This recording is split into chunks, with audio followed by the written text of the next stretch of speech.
اعوذ باللہ من الشیطان الرجیم بسم اللہ الرحمن الرحیم او تکون لک جنت من نخیل وعنب فتفجر الانہار خلالها تفجیرا او تسقط السماء كما زعمت علينا كسفا او تأتي بالله والملائكة قبيلا۔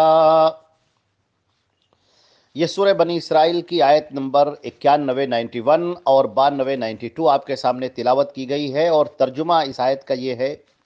یا تیرے لیے کھجوروں اور انگور کا ایک باغ ہو، پس تو اس کے درمیان نہریں جاری کر دے،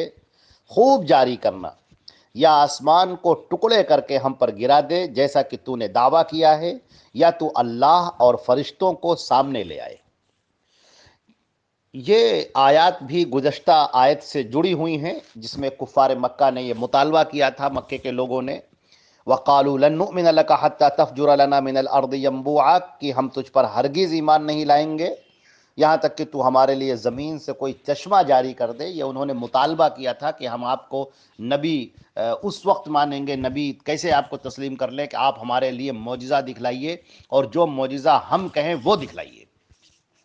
چنانچہ انہوں نے کہا کہ زمین سے ایک چشمہ جاری کر دیجئے، پانی خوب فوارہ نکلے، زمین کو خوب سیراب کرے، یا انگوروں کے اور کھجوروں کے بہترین باغات ہوں، بڑی دور تک شاندار باغات ہوں، اور ان کے درمیان سے خوب نہریں جاری ہوں اور شاندار نہریں جاری ہوں،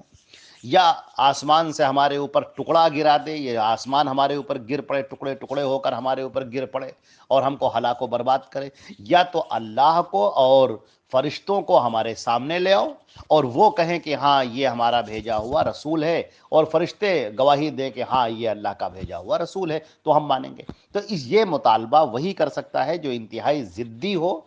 ہٹ دھرب ہو، اور اس کی سمجھ میں کچھ بھی نہ آ رہا ہو بلکہ وہ سمجھنا ہی نہ چاہتا ہو،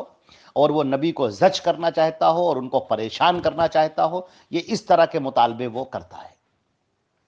ان کے درمیان میں اللہ نے اس سے پہلے بھی رسول بھیجے تھے، حضرت ابراہیم رسول تھے، حضرت اسماعیل تھے، حضرت شعیب، حضرت صالح، حضرت ہود، حضرت لوط علیہ الصلاۃ والسلام، ان کے درمیان رسول بنا کر بھیجے گئے تھے۔ اور اللہ کا یہ قاعدہ ہے کہ اگر قوم معجزہ کو طلب کرے اور معجزے کو طلب کرنے کے بعد پھر وہ ایمان نہ لائے، معجزہ دکھانے کے بعد، تو پھر اللہ اس پوری قوم کو تباہ و برباد کر دیتا ہے۔ یہ مضمون اس سے پہلے بھی گزر چکا ہے۔ جیسے کہ حضرت صالح علیہ السلام کی قوم تھی سمود، اس نے حضرت صالح علیہ السلام سے مطالبہ کیا کہ یہ جو سامنے پہاڑ ہے، یہ پہاڑ پھٹے اور اس میں سے ایک اونٹنی نکلے، اور وہ اونٹنی حاملہ ہو اور وہ نکلتے ہی بچہ دے، تو ہم ایمان لائیں گے اور تمہیں نبی مانیں گے۔ چنانچہ اللہ نے ان کے مطالبے کو پورا کر دیا، اونٹنی نکلی، اس نے بچہ دیا۔ اب وہ اونٹنی اور اس کا بچہ گاؤں میں ٹہلتے تھے، لیکن یہ بدبخت اور سرکش قوم ایمان نہیں لائی، پھر بھی ایمان نہیں لائی، بلکہ اس ظالموں نے وہ سلوک کیا کہ وہ جو معجزہ انہوں نے طلب کیا تھا، وہ جو اونٹنی تھی، اس اونٹنی کو ان لوگوں نے ذبح کر ڈالا۔ تب اللہ رب العزت نے ان کے اوپر عذاب بھیجا۔ چنانچہ جب یہ مطالبات کیے گئے تو اللہ رب العزت نے نبی صلی اللہ علیہ وسلم سے کہا کہ اس کے بعد پھر ہم عذاب بھیجیں گے اور پوری قوم کو تباہ و برباد کر دیں گے۔ تو ہمارے نبی صلی اللہ علیہ وسلم جو انتہائی مہربان ہیں، انتہائی شفیق ہیں، اور اپنی پوری امت کے لیے انتہائی رحم دل ہے، انہوں نے کہا ہے میرے پروردگار، یہ میری قوم کے لوگ ہیں، یہ جاہل ہیں، یہ نہیں جانتے ہیں، آپ یہ مطالبات تسلیم نہ کریں، اے میرے پروردگار، شاید ان میں سے کوئی ایمان لائے اور لوگ ایمان لانے والے ہوں۔ تو یہاں پر کفار مکہ کی یہ ہٹ دھرمی دکھائی جا رہی تھی کہ اصل مضمون سے ہٹ کر جو چیزیں ان کے سامنے ہیں، ان چیزوں سے نگاہوں کو پھیر کر وہ اپنی ضد میں، اپنی ہٹ دھرمی میں، وہ چاہتے ہیں کہ اللہ ان کے سامنے آ جائے، فرشتے ان کے سامنے آ جائیں، آسمان سے ٹکڑے گریں اور سب کو ہلاک کر دیں۔ یہ ٹھٹھا کرنا ہے، یہ مذاق اڑانا ہے، یہ اس طرح کا مطالبہ یہ کرنا، یہ نبی کی توہین کرنا ہے اور اس کا مذاق اڑانا ہے۔ اللہ کے رسول صلی اللہ علیہ وسلم نے ان کے درمیان عمر گزاری، لقد لبثت فیکم عمرا افلا تعقلون۔ اگر دیکھا جائے تو اللہ کے رسول صلی اللہ علیہ وسلم کی پیدائش سے لے کر آپ کی وفات تک جو لمحات گزرے ہیں، زندگی کے جو زاویے گزرے ہیں، جو شب و روز گزرے ہیں، یہ سب کے سب معجزہ ہیں۔ آپ کا کلام معجزہ ہے، اور اللہ رب العزت نے تو قرآن پاک کو معجزہ کبریٰ اتار ہی دیا ہے، یہ معجزہ ہے۔ نبی پاک صلی اللہ علیہ وسلم کی پیشن گوئیاں معجزہ ہیں۔ آپ صلی اللہ علیہ وسلم کا اس مکہ مکرمہ میں کھڑے ہو کر جہاں پر آپ کے ساتھ 3 یا چند لوگ تھے، اور آپ کا یہ کہنا کہ اسلام پوری دنیا میں پھیلے گا اور ہر گھر میں جائے گا، چاہے وہ عزت کے ساتھ جائے یا ذلت کے ساتھ جائے، یعنی چاہے اس کا لوگ اچھی طریقے سے نام لے کر اس کو قبول کریں یا اس کو برا بھلا کہہ کر اس کو قبول کریں، لیکن بہرحال وہ ہوگا۔ آپ صلی اللہ علیہ وسلم کے بے انتہا معجزات ہیں، آپ صلی اللہ علیہ وسلم کی زندگی معجزہ ہے، آپ صلی اللہ علیہ وسلم نے وہ معجزات دکھلائے ہیں، لیکن قوم کو اس پر ایمان نہیں آیا۔ وہ چاہتی ہے کہ جو وہ کہے وہ معجزہ دکھلائے، تو یہ ہٹ دھرمی کی اور اس سے بڑھ کر اور کیا مثال ہوگی؟ نبی کریم صلی اللہ علیہ وسلم انہیں بلاتے ہیں جنت کے راستے کی طرف، ہدایت کے راستے کی طرف، ایمان کے راستے کی طرف، مگر یہ ظالم اور بدبخت یہ مطالبہ کرتے ہیں کہ نہیں، ہمارا یہ مطالبہ پورا کر دیا جائے، ہمارا یہ مطالبہ پورا کر دیا جائے۔ اور اس کے بعد بھی کیا یقین ہے کہ یہ لوگ ایمان لائیں گے؟ ایک کہے گا کہ ہمارے لیے یہ چشمے جاری کرو، دوسرا کہے گا نہیں ہمیں انگور کے باغات دکھاؤ، تیسرا کہے گا نہیں یہ پتھر بولے، چوتھا کہے گا کہ یہ پیڑ ہمارے پاس چل کر آئے، پانچواں کہے گا کچھ اور مطالبہ کرے گا، چھٹا کچھ اور مطالبہ کرے گا۔ تو جتنے لوگ ہوں گے سب کو ایک نبی کا کام یہی رہ جائے کہ وہ خالی معجزات دکھاتا پھرے۔ نبی تو اللہ کے پیغام کو پہنچانے کے لیے آیا ہے، اب اس پیغام کو کوئی قبول کرے تو یہ اس کی سعادت ہے اور اس کی کامیابی ہے، اور اگر اس کے پیغام کو کوئی قبول نہیں کرتا ہے تو یہ اس کی اپنی ناکامی ہے اور نامرادی ہے۔ اللہ رب العزت نے اپنے نبی کو بھیج دیا، ان کے اوپر تعلیمات اتار دیں، اپنا پیغام ان کے اوپر اتار دیا، اور یہ بتا دیا کہ تمہاری کامیابی کا راستہ یہ ہے کہ تم ان احکامات کو قبول کرو، اس پر ایمان لاؤ، اللہ پر، اس کے رسول پر، فرشتوں پر، قیامت کے دن پر، رسولوں پر اور آخرت پر ایمان لاؤ۔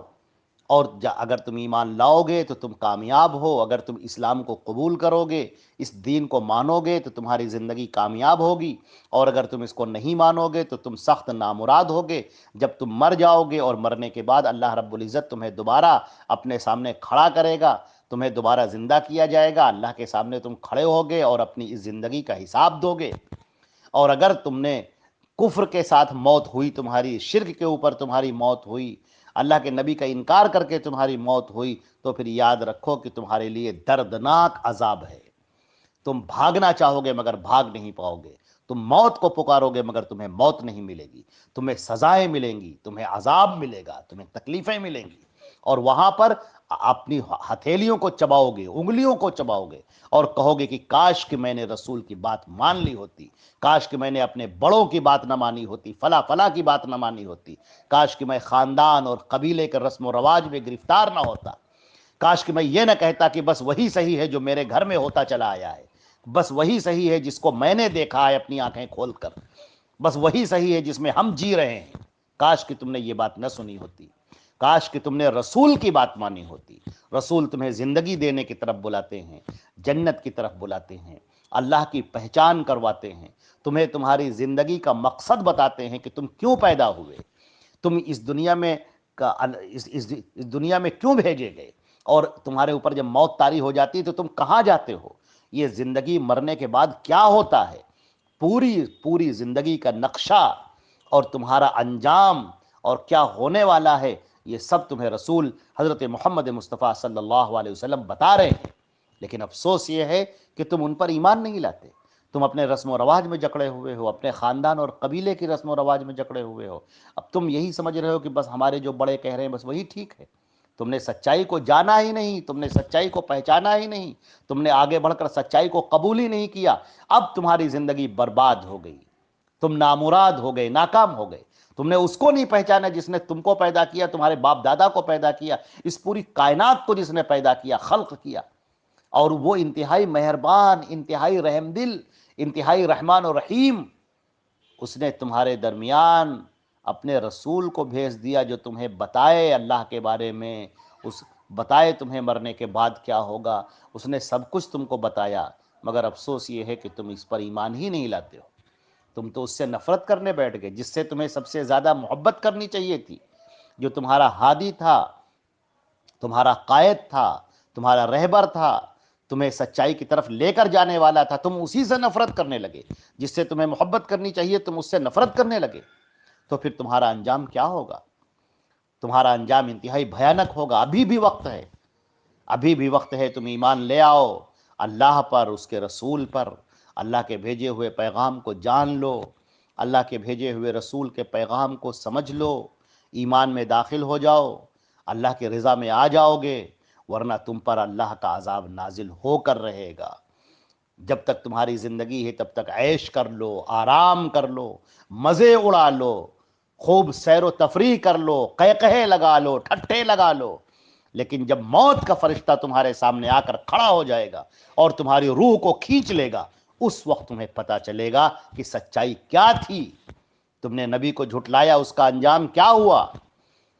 اور وہ نبی تو تمہیں سچائی کی طرف بلاتا تھا، مگر تم نے اس کی طرف کان دھرا ہی نہیں، تو نقصان تمہارا اپنا رہا. نبی کا تو کوئی نقصان نہیں ہوا، نقصان تو تمہارا اپنا ہوا. تم نے اپنے آپ کو تباہ کر لیا، برباد کر لیا، زندگی کو ضائع کر لیا. چنانچہ ان باتوں پر یہ باتیں ہیں، اور انشاءاللہ اس کے آگے کی آیات ابھی اور بھی ہیں. اللہ رب العزت کا یہ پیغام ہے جو اللہ نے اتارا ہے قرآن پاک میں. ان دو آیتوں کے اندر یہ بات کہی گئی ہے، اور اس سے پہلے والی آیت کے ساتھ میں اگر جوڑ لیا جائے تو اور زیادہ اچھا ہوگا. وآخر دعوانا الحمدللہ رب العالمین، والسلام علیکم ورحمۃ اللہ وبرکاتہ.